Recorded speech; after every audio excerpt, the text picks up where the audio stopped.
Hi traders, it's Nathan here from TradeView and welcome to episode 240 of the Trading Talk series. In this week's episode, we'll be bringing together the 4 custom indicators and put them into a system that will use all the signals that the indicators provide.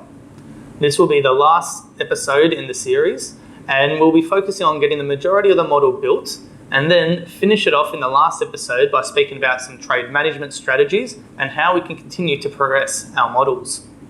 For those of you who haven't already booked in, we're just about to announce the 3rd and final speaker for the Algo Trading Conference for 2022. So far, both Nick Raj and Johan Christian Lotter are bringing unique concepts and ideas to the event that you definitely won't want to miss out on.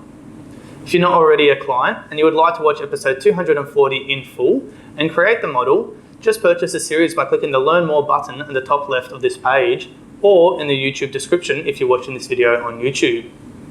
To get updated first when new episodes have been released, subscribe to our YouTube channel and click the bell icon to receive notifications.